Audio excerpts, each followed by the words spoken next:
Era só mais uma segunda-feira no hotel à beira-mar, até o bilhete chegar. Quarto 208. Sessão de massagem, luzes apagadas. Nenhum contato visual. Marisa leu as instruções 3 vezes. Em mais de 8 anos atendendo, nunca tinha recebido um pedido assim. Havia algo desconfortável naquilo, mas também, estranhamente, havia algo que a puxava. Quem seria aquele homem que preferia a escuridão ao contato humano? E o que faz alguém escolher o silêncio absoluto como companhia? Não era timidez, nem vaidade. Pessoas assim não evitam os olhos por insegurança. Elas fogem da lembrança, da culpa ou do mundo que as machucou. Ele não estava se escondendo de Marisa. Estava se escondendo de si mesmo. E sem saber, estava prestes a ser visto como nunca antes. Na hora marcada, Marisa subiu com passos lentos até o fim do corredor. A chave mestra em sua mão tremia discretamente. Parou diante da porta 208. 2 toques rápidos. A resposta veio baixa, masculina, firme. Pode entrar. O quarto estava em penumbra. As cortinas estavam completamente fechadas, o abajur do canto virado contra a parede. Um perfume discreto misturava-se ao aroma de lavanda. A luz era mínima, mas o silêncio era absoluto. Ele já estava deitado na maca, com o rosto virado para baixo e o roupão cobrindo metade do corpo. Não disse mais nada. Apenas respirava devagar, como se tivesse medo até do som da própria voz. Marisa preparou os olhos com movimentos calmos. O quarto parecia conter o ar. Quando encostou pela primeira vez nas costas dele, sentiu o corpo estremecer. Não de dor, mas de susto. Como se há muito tempo ninguém o tocasse com respeito. A tensão estava ali, presa entre as omoplatas, nos ombros curvados, na nuca enrijecida. Durante quase 1 hora, ele não falou. Nem ela. O único som era o leve deslizar das mãos dela sobre sua pele e a respiração pesada que vez ou outra saía entre os dentes. Ao final da sessão, ele murmurou um simples obrigado. E nesse agradecimento sussurrado, havia uma vulnerabilidade tão crua que Marisa sentiu a garganta apertar.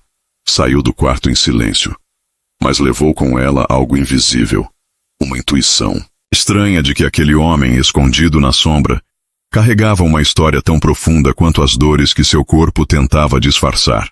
E ela sabia, sem entender como, que aquilo estava longe de ser apenas mais uma sessão. A segunda sessão foi diferente. O homem do 208 já não parecia tão tenso. Continuava com as mesmas exigências. Luz apagada, sem contato visual. Silêncio durante os atendimentos. Mas havia algo novo na forma como ele respirava. Um compasso mais calmo. Como se a presença dela, mesmo invisível, trouxesse um fio de segurança a que ele se agarrava sem admitir. Marisa, com a experiência de quem já viu muitos tipos de dor, sentia que havia algo além de cansaço naquele corpo. Era uma dor que não era do músculo, nem da pele. Era do tipo que se instala devagar, em silêncio, e só se revela quando o mundo lá fora deixa de fazer sentido. Você fala pouco, ela comentou, quebrando a regra. Ele hesitou. Falar é perigoso. Às vezes, uma palavra errada destrói tudo. Respondeu, após um longo silêncio. Ela sorriu sozinha. Tinha ouvido justificativas parecidas de homens antes. Mas nele havia algo mais. Honesto. Nos dias seguintes, começaram a surgir pequenas conversas. Nada demais. Comentários sobre o tempo, sobre o cheiro da brisa salgada entrando pela fresta da janela. Perguntas simples. Ele queria saber se o hotel tinha movimento, se ainda havia crianças correndo nos corredores, se os ipês da entrada já estavam florindo. Marisa respondia com leveza. Devolvia perguntas com outras perguntas, até que ele se permitia rir. Pouco, riso contido, mas real. Na sexta sessão, quando ela foi se despedir, ele a surpreendeu. Me chamo Antônio. O nome caiu como uma pedra no meio de um lago calmo. Marisa congelou por um segundo. O nome mexia com algo dentro dela. Não sabia de onde. Não, ainda. Mas ficou ali, pendurado no ar, girando em círculos invisíveis. Naquela noite, antes de dormir, ela tentou lembrar onde já ouvira aquele nome. Era comum, claro, mas havia um tom diferente na forma como ele o disse. como se dissesse o nome de um estranho que ele próprio ainda estava conhecendo. 2 dias depois, no fim da 7ª sessão, ele deixou escapar. Já tive tudo. Poder, fama, prestígio. Mas a vida cobra. E quando ela cobra, leva o que você tem e o que você finge ser. Ela o olhou, mesmo na penumbra, como se pudesse enxergar além da escuridão. Às vezes, a gente só descobre quem é quando perde tudo, respondeu. Ele não disse nada, apenas assentiu. No dia seguinte, Marisa desceu para a recepção, no fim do turno. Um jornal antigo estava aberto no balcão. Uma manchete amassada chamou sua atenção. Empresário Antônio Melo sofre grave acidente de carro e se afasta da presidência do Grupo Revale. A foto era clara. Ele, mais jovem, gravata azul, olhar firme. Ao lado, uma nota destacava o envolvimento dele em uma série de cortes e encerramentos de contratos com pequenas empresas. Era uma matéria fria, dura, uma que não teria lhe chamado atenção, se não fosse por uma frase escondida entre os parágrafos. O encerramento de microcontratos no setor de cosméticos causou a falência de dezenas de pequenos negócios. A imagem do antigo e-mail apareceu na mente de Marisa como um raio. 3 anos atrás, ela havia recebido uma notificação da fornecedora. Cancelamento imediato. Ordem da presidência Revale. O nome. Estava lá. O salão dela. O sonho. Dela. Tudo o que ela construiu com sacrifício foi desfeito por ele. Pelo homem que agora a fazia sorrir sem querer. A mão dela tremia ao dobrar o jornal. Naquela noite ficou em silêncio. Andou pela praia deserta. A brisa era fria. O sal queimava os olhos. Pensou em tudo o que perdeu. Pensou em tudo o que sentiu nesses dias. Pensou no fato de que, mesmo sem ver o rosto de Antônio, ela o havia enxergado de um jeito que ninguém mais parecia capaz. E agora, sabia quem ele era. O homem atrás da porta. Marisa não dormiu naquela noite. O nome dele ecoava em sua mente como um sino antigo. Antônio Melo. O mesmo que arruinou sua pequena vida com a frieza de uma assinatura. Um nome que, anos atrás, ela cuspiu entre lágrimas enquanto fechava as portas do seu salão pela última vez. E agora, aquele nome se escondia na penumbra de um quarto e sorria para ela com a voz baixa de quem parecia querer apenas existir. Ela olhava o teto do alojamento e revivia, em silêncio, o momento em que perdeu tudo. A última cliente dizendo que iria dar um tempo. A prateleira vazia, as contas empilhadas, o som da tesoura sem uso em cima da bancada.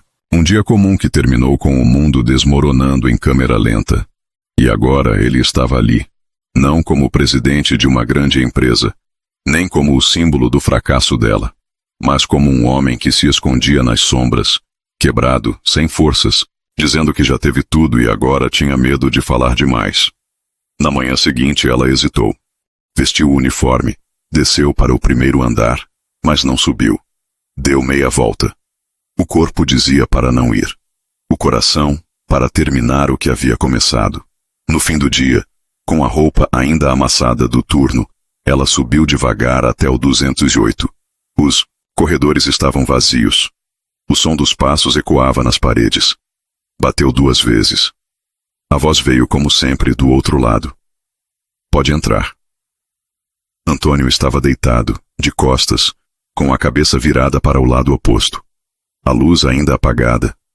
O abajur ainda virado para a parede. Tudo igual, mas dentro dela nada era como antes. Ela entrou, fechou a porta. Não se aproximou da maca. Eu não vim trabalhar hoje, disse firme. Eu vim dizer quem sou. Ele não respondeu. Permaneceu imóvel. Você não lembra do nome do meu salão? Nem precisa. Mas há 3 anos, você autorizou o encerramento de contratos com pequenos fornecedores. Um deles era o meu salão de bairro. Não era nada para você. Era tudo para mim. A respiração dele se alterou. Ele virou lentamente a cabeça, mas não disse nada. Eu vi seu nome na notificação. E agora, vejo ele de novo. Antônio Melo. O homem por quem eu esperei justiça. E por quem, ironicamente, eu comecei a sentir algo que não sentia há anos. Antônio se sentou na beirada da cama. Não fugiu. Não tentou explicar. Eu não sabia.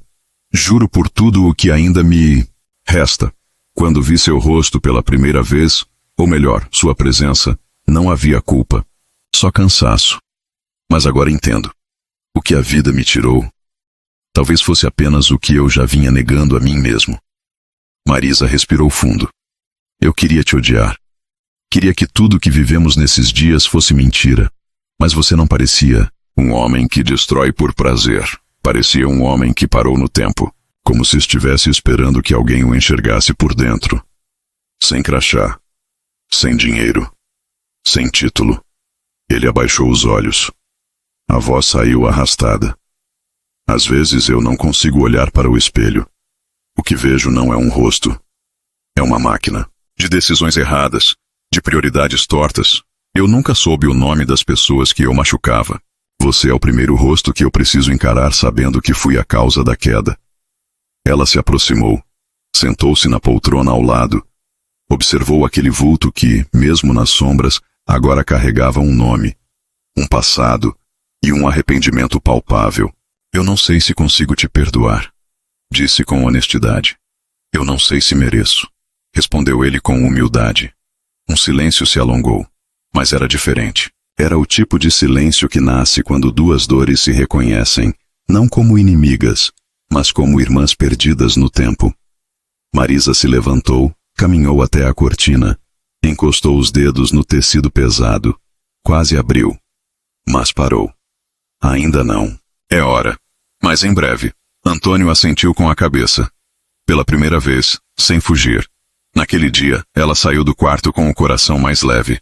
Não por ter perdoado, mas por ter visto, com clareza, que o homem por trás da porta era real. Machucado, sim, mas real. E agora, tudo o que viriam a viver seria com os olhos abertos. Marisa passou 2 dias sem subir ao último andar. Seus passos pareciam evitar automaticamente o corredor que levava ao quarto 208. Atendia outros hóspedes, cumpria sua rotina, sorria educadamente. Mas por dentro, tudo era ruído. As conversas com Antônio reverberavam como ecos mal resolvidos. Não conseguia encaixar aquela dor em nenhuma das caixas onde costumava guardar o que a vida deixava para trás. Ela passou a caminhar mais. Ia até a praia antes do turno, sentava na areia e observava as gaivotas mergulharem. Pensava no salão, no cheiro dos produtos, nas risadas com as clientes antigas, na esperança que tinha toda vez que pagava uma conta com dificuldade mais fé. Depois do fechamento, havia jurado nunca mais se permitir confiar. Nunca mais se permitir se apegar a nada, nem a ninguém. E agora, ali estava ela, envolvida por um homem que era o símbolo vivo da sua ruína. Em um dos fins de tarde, a colega da recepção comentou de forma despretensiosa. O senhor do 208 perguntou por você hoje. Disse que não tem feito os atendimentos porque você sumiu. Marisa engoliu seco. A reação dele poderia ter sido diferente. Podia ter pedido outro. Massoterapeuta, encerrado à hospedagem, reclamado. Mas não, ele apenas perguntou. Naquela noite, ela subiu. Sem uniforme, sem olhos, sem formalidades. Apenas ela. Como mulher. Como alma em conflito. Bateu. Dessa vez, ele abriu a porta. Não completamente, mas o suficiente para que a luz da arandela do corredor tocasse seu rosto pela primeira vez. Estava mais magro. Os olhos tinham olheiras profundas. Havia fragilidade, mas também algo diferente, como se ele estivesse, enfim, pronto para parar de se esconder. Eu pensei que você não voltaria mais, disse ele.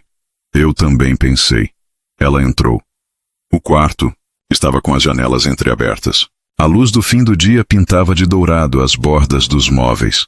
As sombras dançavam nas paredes, suaves, como se o ambiente também estivesse aliviado por respirar de novo. Eu não vim trabalhar, disse ela, parando no meio do quarto. Eu vim porque precisava saber se ainda existia algo verdadeiro aqui, entre o que fomos e o que somos agora. Ele fez que sim, com a cabeça. Mas esperou. Você sabe quem eu sou, e eu sei o que você fez. Eu poderia expor isso. Poderia contar minha história. Dizer seu nome. Mostrar que o homem quebrado que agora me olha nos olhos um dia quebrou muito mais do que contratos. Eu poderia fazer isso. Antônio não piscava. Se você quiser, eu aceito. Não vou me defender. A culpa me acompanha há anos. Só que, com você, pela primeira vez, eu senti vergonha. Não daquela que vem da reputação, mas da que vem da consciência. Marisa deu um passo à frente. Eu não sei se posso perdoar tudo, mas talvez eu possa perdoar o que você é hoje. Não o que você foi, porque o homem que falava comigo no escuro me fez bem. Me ouviu. Me fez rir.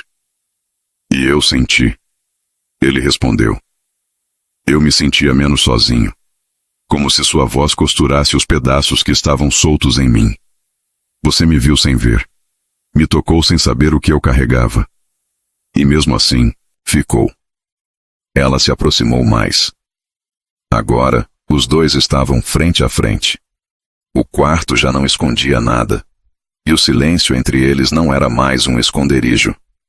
Era o terreno onde a verdade começava a brotar.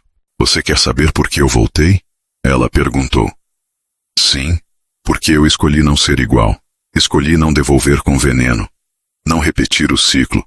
E porque, por mais contraditório que pareça, eu ainda quero saber o que mais existe em você. Fora do 208. Fora da dor. Ele baixou a cabeça, emocionado. As mãos tremiam levemente. Marisa as segurou, com firmeza, sem hesitação. Você tem a chance de viver diferente agora. Mas só se quiser. Quero. Mais do que qualquer coisa. Ela olhou pela janela. A noite já começava a cair. Lá fora, o mundo seguia com sua pressa habitual. Mas ali, naquele quarto antes apagado, duas pessoas decidiam parar, olhar e recomeçar, não com promessas, mas com presença. Então comece abrindo as cortinas, disse ela. Ele se virou devagar e puxou os tecidos grossos. A luz invadiu de vez o quarto, tocou os rostos, preencheu os silêncios, desfez os medos. Agora sim, estavam prontos. A claridade invadiu o quarto como quem entra com permissão, sem pressa, sem culpa.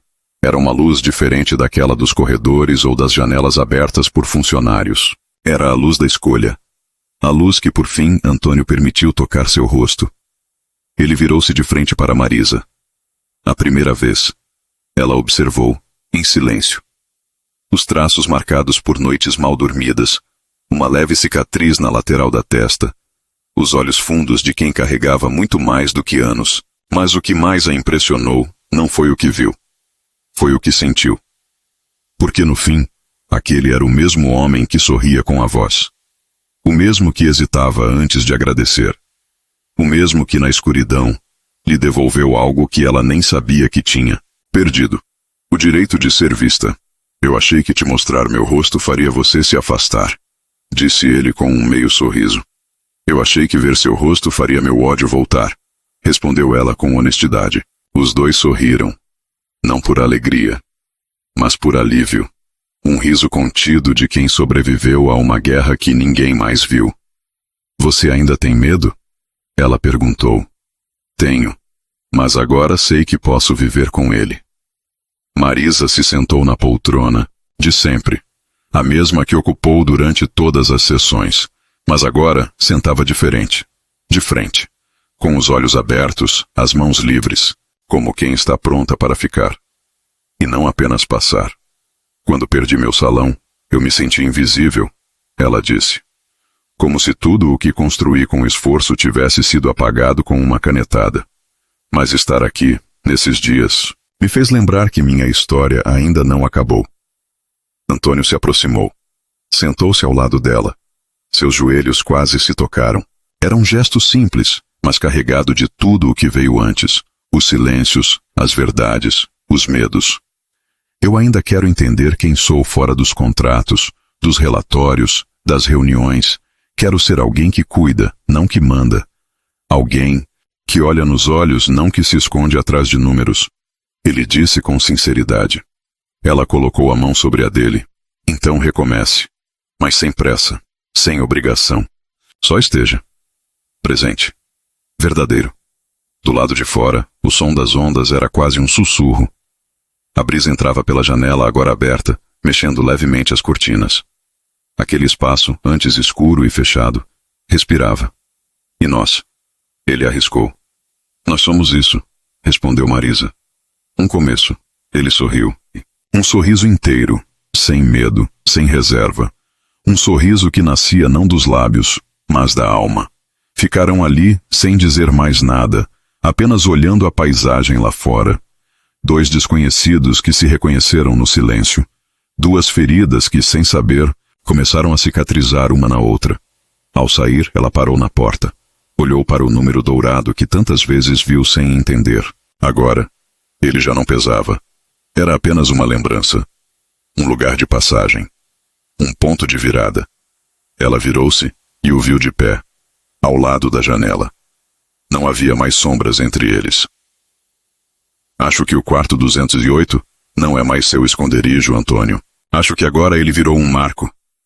Do quê? De quem você começou a ser quando finalmente se deixou ver. Ele assentiu. E de quem você foi quando decidiu não me destruir, mesmo podendo. Ela saiu. E ao fechar a porta, não, sentiu vontade de olhar para trás. Porque sabia que ele a olhava agora. E pela primeira vez, com coragem. Se essa história tocou o seu coração assim como tocou o deles, inscreva-se no canal e acompanhe outras histórias que mostram que o amor verdadeiro pode chegar quando menos esperamos. E que às vezes, ele vem para curar o que a vida quebrou.